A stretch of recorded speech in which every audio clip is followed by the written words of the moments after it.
All right, so we're going to be using reference angles to evaluate functions. We're not going to be able to use a calculator on these, so I'm going to introduce to you a chart that you will need to be able to recreate one form or another of it.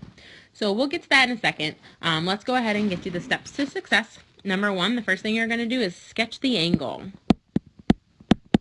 Okay, you really want to find out what quadrant it's in.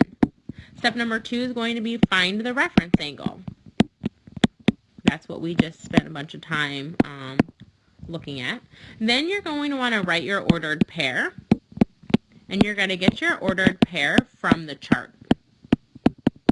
And finally, you're going to want to flip or divide.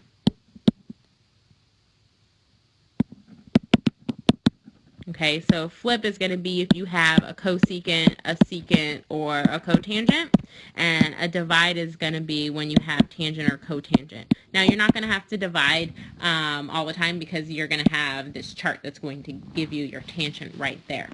A couple things we need to kind of think about are ordered pairs. Ordered pairs in this first quadrant here are going to be positive, positive, because you went to the right and up. Ordered pairs in quadrant 2 would be of the format negative, positive, because we went left and up. Ordered pairs in quadrant 3 would be negative, negative, and ordered pairs in quadrant 4 would be positive, negative. Those are going to be the signs of whatever your values are. So now, if I am going to fill in this chart, you're going to be asked to memorize it in one form or another. 30 degrees is pi over 6. We should hopefully be starting to become familiar with that. But the 3 and the 6, those are opposite, and then the 6 and the 3. You can see that those are opposite in the charts. So my cosine, we're going to put cosine first because cosine goes with x. When we think about our ordered pairs, we'll grab it straight out of the chart. So you'll have radical 3 over 2. Radical 2 over 2 for 45 degrees, and 1 over 2 for 60 degrees. So if you typed in your calculator the cosine of 30 degrees, it should give you radical 3 over 2. We are going to ask that you memorize this stuff. You will use this a lot in pre-cal. And then your sine of 30 would be 1 over 2. Your sine of 45 would be radical 2 over 2. And your sine of 60 would be radical 3 over 2.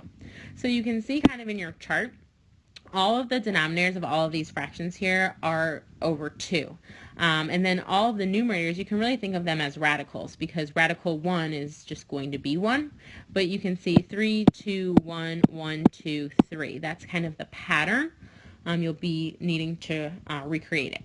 Now, when we do tangent is equal to sine over cosine, well, if I wanted to evaluate that, if I wanted to write that out, I could do, okay, sine divided by cosine is going to be 1/2 divided by radical 3 over 2. Well, I need to multiply by the reciprocal, so 1/2 times radical 3 over 2. Flip that, 2 over radical 3. And then I would cancel out my 2's, and I'd have 1 over radical 3. That's what the tangent is. Well, we know we can't leave that, so we have to multiply by radical 3 on top and bottom. So you'd end up with radical 3 over 3. So that's what's going to end up here, radical 3 divided by 3. I would just memorize that instead of having to divide every time. That's a lot of work. So just memorize. Radical 3 over 3 goes in that top right-hand corner. In the 30-degree box, there's lots of 3's.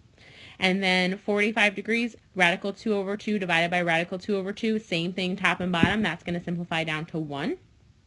And then if you do 60 degrees, it's just the opposite, so it's going to be just radical 3.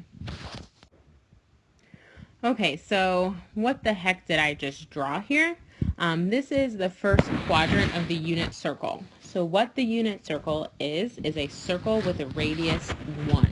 If we asked you to find the sine or cosine or tangent at different points on that circle, you would have different values. So here, if I asked you for the sine and cosine of 30 degrees on that unit circle, you would be able to tell me that the cosine of 30 degrees is radical 3 over 2. Now, where is that radical 3 over 2 coming from? If you go back to your chart for a second, flashback, you can see cosine of 30 degrees right here. That's that radical 3 over 2. And then to make up the rest of my ordered pair, the sine of 30 degrees is going to be 1/2. So sine is 1/2. And remember, sine goes with y, cosine goes with x. Then if I asked you to find the cosine and sine of 45 degrees, well, from my chart, radical 2 over 2 for sine and cosine. Cosine and sine, sorry, cosine comes first. And then for 60 degrees, the cosine of 60 degrees is 1/2. And the sine of 60 degrees is radical 3 over 2. Now the 90 degrees and the 0 or 360 degrees, those are our quadrantal angles. So 0 is going to be the ordered pair of 1, 0, because remember, this is representing a slice of a circle that has a radius of 1. So if this is a point on the circle, that point would be 1, 0. Where at 90 degrees, it would be 0, 1. We will do a lot more with this slice of the chart throughout the next few sections, and in pre-calculus you will rely heavily on this. So a little bit of information of where this comes from. You can see our special right triangles here. So if I'm looking at that 30-degree angle here, the cosine of 30 degrees, cosine is adjacent over hypotenuse. So you can see cosine of 30 degrees is radical 3 divided by 2. That's where it's coming from on our chart. We can write that down if you want. Radical 3 over 2. And then you can see this is a 30, 60, 90 triangle. So then you would have the cosine of 60 degrees. If you wanted to flip over here to 60 degrees, that would be 1/2. And when you look at your chart, you see that the cosine 60 degrees is 1/2. You can match that up. Then we could go to the sine of 30 degrees. We can say, okay, we're at this 30 degrees. Sine of 30 degrees is opposite over hypotenuse, or 1/2. And when you look at your chart and you see the sine in the 30 degrees, and that box is 1/2. And if we did cosine of 60 degrees, right here, cosine of 60 degrees, I